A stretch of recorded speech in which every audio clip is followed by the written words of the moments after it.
हरे कृष्णा सभी को। आप सबका एक बार और स्वागत है श्रीमद् भागवतम की क्लास में। तो लगभग हम श्लोक नंबर 20 तक कर चुके थे। अब श्लोक नंबर 21 से स्टार्ट करना है। लेकिन इसको प्रारंभ करने से पहले, स्टार्ट करने से पहले हम भगवान श्री कृष्ण की प्रार्थना करते हैं। तो सभी लोग अपने दोनों हाथों को जोड़ लें और भगवान श्री कृष्ण से प्रार्थना करें। ओम नमो भगवते वासुदेवाय। जन्माधस्य यतो अन्वयादितरस्यात् विघ्नस्वराट् तेने ब्रह्महृदायादि कवये मुह्यन्ते च सूरयाः तेजो वारिमृतां यथा विनिमयो यतते सर्गो मरीषा धाम्ना स्वेन सदा निरस्तकुहकं सत्यं परं धीमहि।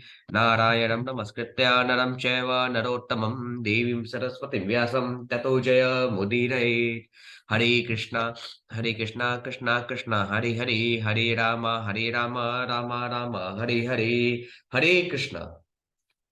आप श्लोक नंबर 21 से स्टार्ट करते हैं, जहाँ पे महाराज पृथु कहते हैं। राजो उवाच सभ्यः शृणुत भद्रं वः साधवो य इहा गतः सत्सु जिज्ञासुभिर्ध मर्मावेद्यं सवं निश्चितम्।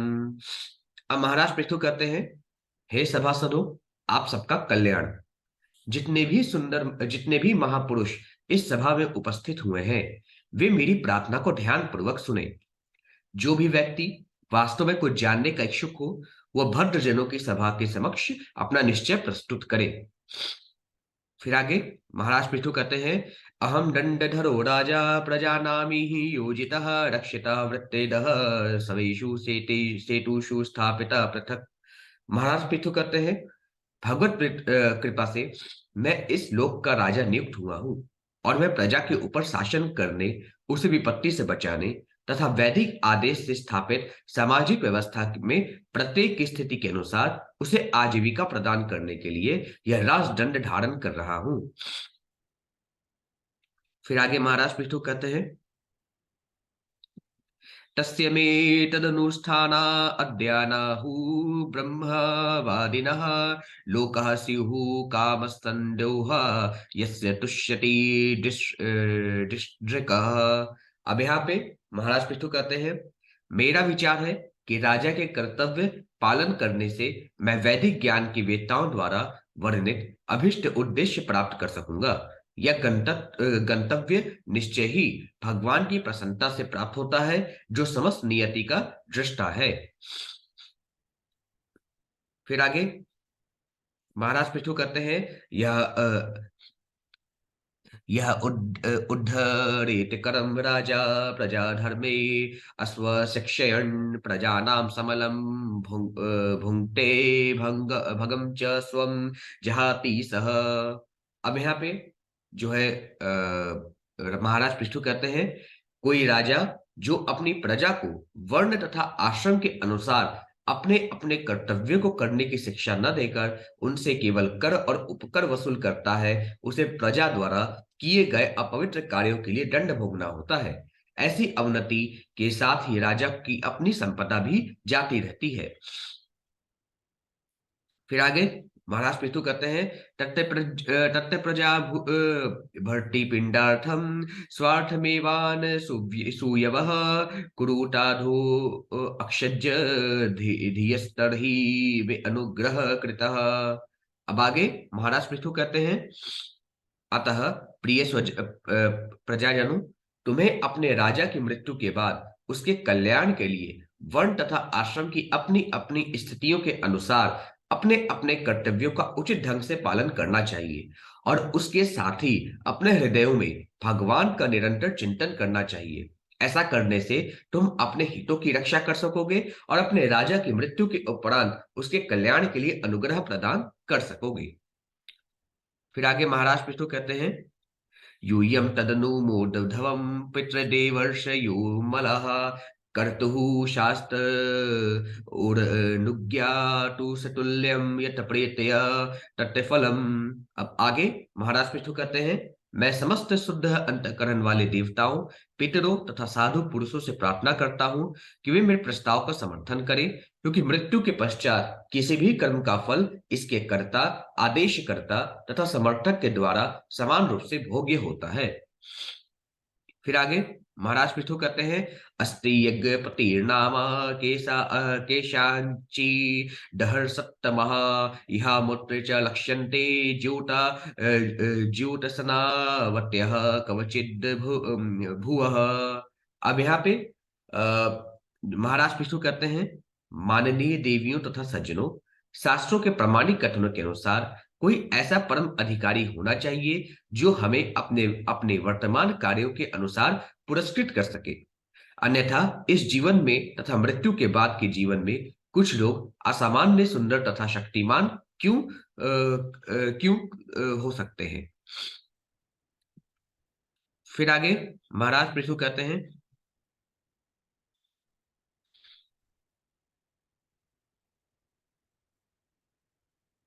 फिर आगे महाराज पृथु कहते हैं, मनोरुट्टान पादस्य ध्रुवस्यापि महीपते प्रियव्रतस्य राजर्षिरङ्गस्य अस्म अत्पितुः पितुः ईदृशानामथान्येषा मजस्य च भवस्य च प्रह्लादस्य बलिश्चापि कृतयमस्ति गदाभृता।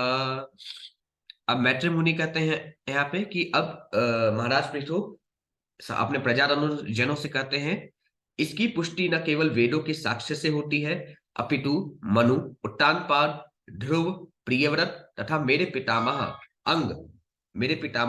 अंग एवं महाराज प्रहलाद तथा बलि जैसे अन्य महापुरुषों तथा समान व्यक्तियों के व्यक्तिगत आचरण द्वारा होती है।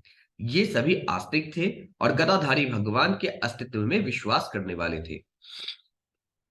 फिर आगे राजा पृथु कहते हैं, दौहित्रादिनित्री मृत्यु सूच्यान धर्म विमोहितान स्वर्गापवर्गाणाम प्रायेणैकात्म यहेतुना।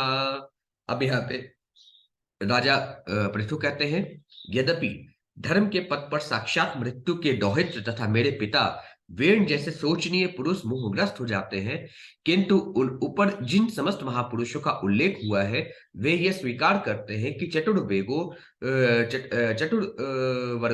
धर्म, अर्थ, काम तथा मोक्ष का अथवा स्वर्ग के एकमात्र दाता पूर्ण पुरुषोत्तम परमेश्वर हैं। फिर आगे महाराज पृथु कहते हैं, यत्पाद सेवाभिरुचिस्तपस्विना मशेष जन्मोपचितं मलं धियः सद्यः शिरोटे यन्वः मेधति सति यथा पदांग गुस्वविनिः श्रिता सरित। अब यहाँ पे महाराज पृथु कहते हैं, भगवान के चरण कमलों की सेवा के लिए अभिरुचि होने से संतप्त मनुष्य अपने मन में असंख्य जन्मों से संचित मल को शीघ्र ही धो जा सकते हैं। जिस तरह भगवान के चरण कमलों के अंगूठों से निकलने वाली गंगा जल सब मलों को धो देता है, उसी प्रकार इस विधि से मन तुरंत ही स्वच्छ हो जाता है और धीरे धीरे आध्यात्मिकता अथवा कृष्ण चेतना का विकास होता है। फिर आगे महाराज पृथु कहते हैं, विनिधुर्ताशेष मनोमलः पुमान संग विज्ञान विशेष विद्वान यद्य अंग घृमूले कृत केतनः पुनर न संस्कृतिम कलेश वहां प्रपदते। अब महाराज पृथु कहते हैं कि जब भक्त पूर्ण पुरुषोत्तम भगवान के चरण कमलों की शरण में आ जाता है तो उसका सारा अज्ञान या कपोल कल्पनाएं धुल जाते हैं और उसमें वैराग्य प्रकट होने लगता है। यह तभी संभव है जब वह भक्ति योग के अभ्यास से परिपुष्ट हो ले। एक बार भगवान के चरण कमलों की शरण ग्रहण कर लेने पर भक्त कभी भी इस संसार में पुनः नहीं लौटता, न वो लौटना चाहता है, जो 3 प्रकार के टापों क्लेशों से भरा हुआ है। फिर आगे महाराज पृथु कहते हैं, तमेव यूयं भजतात मवृत्तिभिः वर्णो वचः काय गुणैः सब कर्मभिः अमायिनः दुघांग घ्नि पंकजम यथाधिकारा वसितार्थ सिद्धयः। अब महाराज पृथु कहते हैं, तुम सबों को अपने मन, वचन, देह तथा कर्मों के फल सहित सदैव खुले मन से भगवान की भक्ति करनी चाहिए। तुम सब अपनी सामर्थ्य तथा वृत्ति परख कार्यों के अनुसार पूरे विश्वास तथा बिना हिचक के भगवान के चरण कमलों की सेवा में संलग्न रहो। जब निश्चय ही तुम्हें अपने जीवन उद्देश्य प्राप्त करने में सफलता होगी।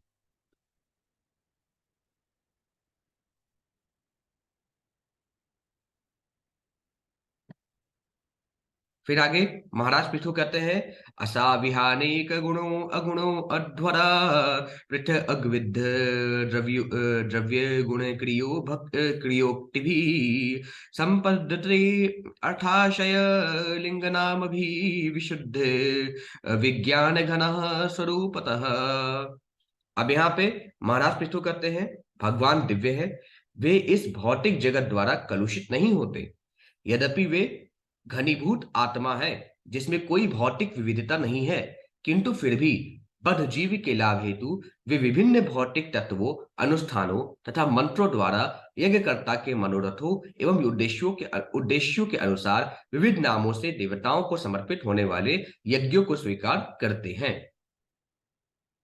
फिर आगे महाराज पृथु कहते हैं,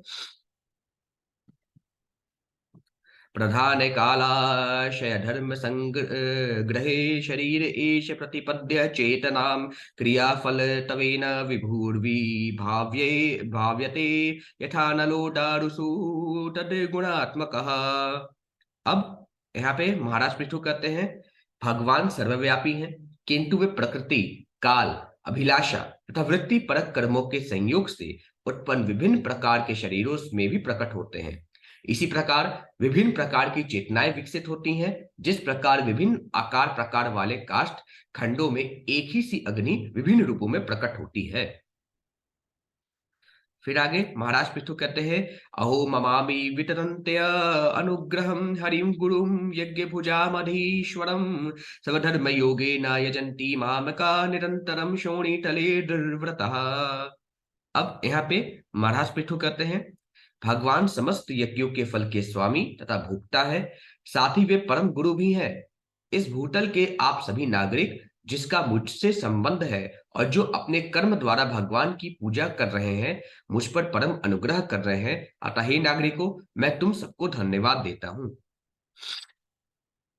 फिर आगे महाराज पृथु कहते हैं, माँ जातु तेजः प्रभवेन महद्धीर्भि अस्ति तिक्षया तपसा विद्या च देदीप्यमाने अजीत देवतानां कुले स्वयं राजकुलादि दवजानाम। अब यहाँ पे महाराज पृथु कहते हैं, ब्राह्मण तथा वैष्णव अपनी सहिष्णुता, तपस्या, ज्ञान तथा शिक्षा जैसे गुणों के द्वारा स्वयं ही महिमा मंडित होते हैं। इन दिव्य सिद्धियों के कारण रिद्धियों के कारण वैष्णव राजकुल से अधिक शक्तिशाली होते हैं। अतः यह सलाह दी जाती है कि राजकुल इन दोनों कुलों पर अपना शौर्य विक्रम प्रदर्शित न करें और उनको अपमानित करने से बचे। फिर आगे महाराज पृथु कहते हैं, ब्राह्मण्यदेवः पुरुषः पुरातनो नित्यं हरिर्चरणाभिवन्दनात् अवाप लक्ष्मी मनपायिनीं यशो जगत् पवित्रं च महत्यमग्रणीः।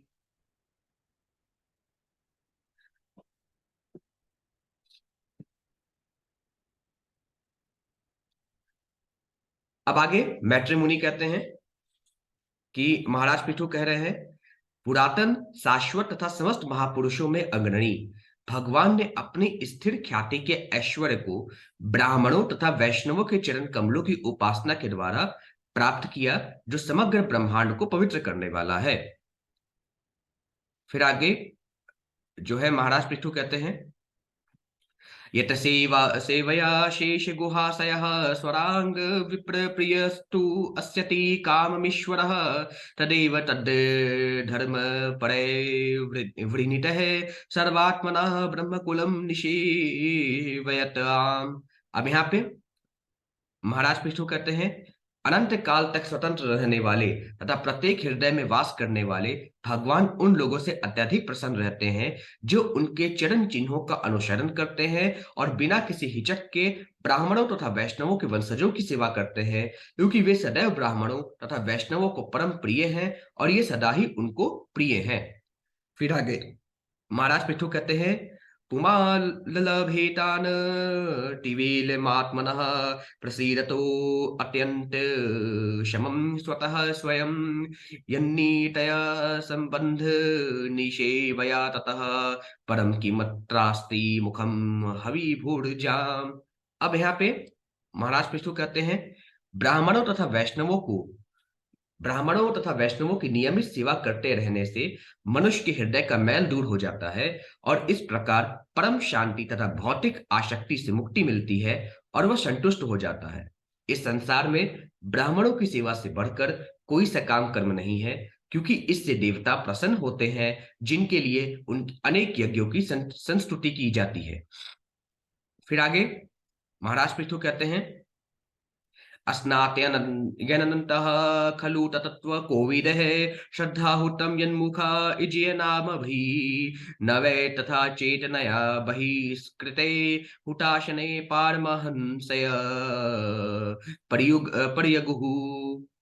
अब यहाँ पे जो है महाराज पृथु कहते हैं, यद्यपि भगवान अनंत विभिन्न देवताओं के नामों से अग्नि में अर्पित हवियों को खाते हैं, किंतु वे अग्नि के माध्यम से खाने में उतनी रुचि नहीं दिखाते जितनी कि विद्वान साधुओं तथा भक्तों के मुख से भेंट को स्वीकार करने में, क्योंकि तब उन्हें भक्तों की संगति त्यागनी नहीं होती। फिर महाराज पृथु कहते हैं, यद् ब्रह्म नित्यं विरजं सनातनं श्रद्धा तपो मंगलमौन संयमः समाधिनां बिभ्रति हार्थ दृष्टये यत्रेदमार्दश इवावभासते। अब महाराज पृथु कहते हैं, ब्राह्मण संस्कृति में ब्राह्मणों का दिव्य स्थान शाश्वत रूप से बनाए रखा जाता है, क्योंकि वेदों के आदेशों को श्रद्धा, तप, शास्त्रीय निर्णय, मन तथा इंद्र निग्रह एवं ध्यान के साथ स्वीकार किया जाता है। इस प्रकार जीवन का वास्तविक लक्ष्य ठीक उसी तरह से प्रकाशमान हो उठता है, जिस प्रकार स्वच्छ दर्पण में किसी का मुंह भली भांति प्रतिबिंबित होता है। फिर आगे महाराज पृथु कहते हैं, तेषामहं पाद सरोजरेणु मार्या वहेयाधिकिरीटमायुः यं नित्यदा बिभ्रत आशु पापं नश्यत्यमुं सर्वगुणा भजन्ति। अब यहाँ पे महाराज पृथु कहते हैं, यहाँ पर समुपस्थित हे आर्यगण, मैं आपका आशीर्वाद चाहता हूं कि मैं आजीवन अपने मुकुट में ऐसे ब्राह्मणों तथा वैष्णवों के चरण कमलों की धूलि धारण करता रहूं। जो ऐसी चरण धूलि धारण करता है वह शीघ्र ही पापमय जीवन से उत्पन्न समस्त कर्म फलों से मुक्त हो जाता है और अंततः समस्त उत्तम तथा वांछित गुणों से परिपूर्ण हो जाता है। फिर आगे महाराज पृथु कहते हैं, गुणायणम शीलधनम कृतज्ञम वृद्धाश्रयम संवृणते अनुसंपदः प्रसीदतां ब्रह्मकुलम गवाम च जनार्दनः सानुचरश्च मह्यम्। अब यहाँ पे महाराज पृथु कहते हैं, जो कोई भी ब्राह्मण तत्व के गुणों को अर्थात सदाचार, कृतज्ञता तथा अनुभवी लोगों का आश्रय प्राप्त कर लेता है, उसे संसार का सारा ऐश्वर्य प्राप्त हो जाता है। अतः मेरी यही चाह है कि श्री भगवान अपने पार्षदों सहित ब्राह्मण कुल, गौओं तथा मुझ पर प्रसन्न रहें। फिर आगे महाराज पृथु अब आगे मैत्री ऋषि कहते हैं, मैत्री वाचा इति ब्रुवाणम नृपंती पितृदेव द्विजातयः तुष्ट तुष्टु वुहष्ट मनसः साधुवादेन साधवः। अब मैत्री मुनि कहते हैं, राजा पृथु को इस प्रकार संभाषण करते सुनकर सभी देवताओं, पितृलोक के वासियों, ब्राह्मणों तथा उस सभा में उपस्थित साधु पुरुषों ने अपनी शुभकामनाएं व्यक्त करते हुए साधुवाद दिया। फिर आगे मैत्री मुनि कहते हैं, पुत्रेण जयते लोकानीति सत्यवती श्रुति ब्रह्मदंड हतः पापो यद्वेनो अतयत रत्तमः। अब आगे मैत्री मुनि कहते हैं, उन सबों ने घोषित किया कि वेदों का यह निर्णय पूरा हुआ कि पुत्र के कर्म से मनुष्य स्वर्ग लोगों को जीत सकता है, क्योंकि ब्राह्मणों के शाप से मारा गया अत्यंत पापी वेण अब अपने पुत्र महाराज पृथु के द्वारा नारकीय जीवन के गहन अंधकार से उबारा गया था।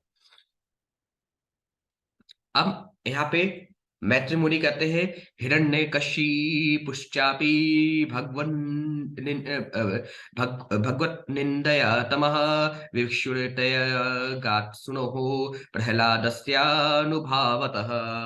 अब यहाँ पे मैत्री मुनि कहते हैं, इसी प्रकार हिरण्यकश्यपु अपने पाप कर्मों से भगवान की सत्ता श्रेष्ठता का उल्लंघन करते हुए नारकीय जीवन के गहनतम क्षेत्र में प्रविष्ट हुआ, किंतु अपने महान पुत्र प्रहलाद महाराज की कृपा से उसका भी उद्धार हो सका और वो भगवान के धाम वापस चला गया। फिर आगे मैत्री मुनि कहते हैं, वीरवर्य पितः पृथ्व्याः समः संजीव शाश्वती यस्येदृश्य चयुते भक्ति सर्वलोके कभर्तरिः। अब यहाँ पे मैत्री मुनि कहते हैं, सभी साधु ब्राह्मणों ने पृथु महाराज को इस प्रकार संबोधित किया, हे वीर श्रेष्ठ, हे पृथ्वी के पिता, आप दीर्घजीवी हो, क्योंकि आप में समस्त ब्रह्मांड के स्वामी अच्युत भगवान के प्रति अत्यधिक श्रद्धा है। फिर आगे सभी ऋषिगण कहते हैं, अहो वयम हयद्य पवित्र कीर्ते तय तवयैव नाथेन मुकुंदनाथः यह उत्तम श्लोको तमस्य विष्णु ब्रह्मणय देवस्य कथाम वै नक्ति। सभी ब्राह्मण लोग कहते हैं, हे राजा पृथु, आपकी कृति परम शुद्ध है, क्योंकि आप ब्राह्मणों के स्वामी भगवान की महिमाओं का उपदेश दे रहे हैं। हमारे बड़े भाग्य हैं कि हमने आपको स्वामी रूप में प्राप्त किया, जिससे हम अपने आप को भगवान के प्रत्यक्ष आश्रय में समझ सकें। फिर आगे सभी लोग बोलते हैं, नात्यद्भुतमिदं नाथ तवाजीव्यानुशासनम प्रजानुरागो महताम प्रकृति करुणात्मनाम। सभी लोग कहते हैं, हे नाथ, अपनी प्रजा पर शासन करना तो आपका वृत्तिपरक धर्म है। यह आप जैसे महापुरुष के लिए कोई आश्चर्यजनक कार्य नहीं है, क्योंकि आप अत्यंत दयालु हैं और अपनी प्रजा के हितों के प्रति अत्यंत प्रेम रखते हैं। यही आपके चरित्र की महानता है। फिर आगे सभी प्रजाजन कहते हैं, अद्य नस्तमसः पारस अत्वयूपाशादितः प्रभो भ्राम्यन्यताम नष्ट दृष्टिनाम कर्मभिद्रेव संगित है। अब यहाँ पे सभी लोग कहते हैं, सभी नागरिक लोग कहते हैं, आज आपने हमारी आंखें खोल दी हैं और हमें बताया है कि इस अंधकार के सागर को किस प्रकार पार किया जाए। अपने पूर्व कर्मों तथा दैवी व्यवस्था के कारण हम सकाम कर्मों के जाल में फंसे हुए हैं और हमारा जीवन लक्ष्य ओझल हो चुका है, जिसके कारण हम इस ब्रह्मांड में भटक रहे हैं। फिर आगे सभी नागरिक कहते हैं, नमो विवृद्ध सत्वाय पुरुषाय महीयसे यो ब्रह्म क्षत्रमाविश्य बिभृतम् सवतेजसः। अब जितने भी नागरिक हैं सभी कहते हैं, हे स्वामी, आप विशुद्ध सत्व स्थिति को प्राप्त हैं, अतः आप परमेश्वर के सक्षम प्रतिनिधि हैं।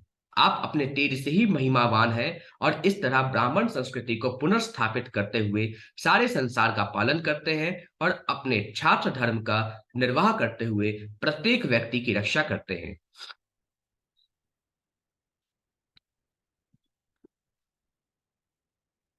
इस प्रकार सभी नागरिकों ने महाराज पृथु को इस प्रकार कहा। अब आगे इस प्रकार श्रीमद् भगवत गीता के चतुर्थ स्कंद के अंतर्गत महाराज पृथु द्वारा उपदेश नामक 21वें अध्याय के भक्ति वेदांत तात्पर्य पूर्ण हुए। बोलिए श्री कृष्ण भगवान की जय, वृंदावन बिहारी लाल की जय। हरे कृष्णा। अब आगे चैप्टर नंबर 22 में चारों कुमारों से पृथु महाराज की भेंट, इसको हम कल करेंगे। आज के लिए बस इतना ही। सभी को हरे कृष्णा।